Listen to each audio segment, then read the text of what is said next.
CSK இன்சித்தாஸ் DPN skin health foundation.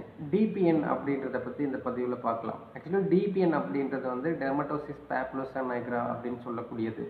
இது வந்து ஒரு தோலிற்கு எந்த விதமான ஒரு பாதிப்பும் இல்லாத ஒரு அழகியல் சார்ந்த ஒரு பிரச்சனையாக இருக்கக்கூடியது தான் இந்த டிபிஎன்.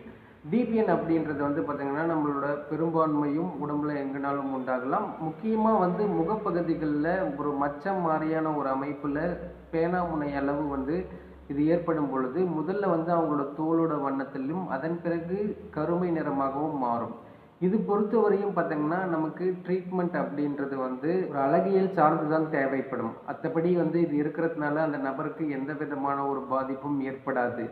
அதே மாதிரி இதை தொடுறதுனால வந்து மற்றவங்களுக்கும் பரவும் தன்மையும் கிடையாது. இது பொறுத்தவரையும் பார்த்தீங்கன்னா நமக்கு சித்த மருத்துவத்தின் மூலமாக வெளிப்புறமாக அப்ளை பண்ணக்கூடிய மருந்தை மருத்துவரின் ஆலோசனையோடு பின்பற்றும் பொழுது கண்டிப்பாக அந்த டாட்டை வந்து கிளியர் பண்ண முடியும். மேலும் இதனை பற்றி ஏதேனும் சந்தேகம் இருந்தால் அணுகவும். நான் உங்களோட சித்த மருத்துவர் சந்தோஷ்குமார் லோகநாதன். நோயில்லா தலைமுறையே நமது நோக்கம். தேங்க்யூ.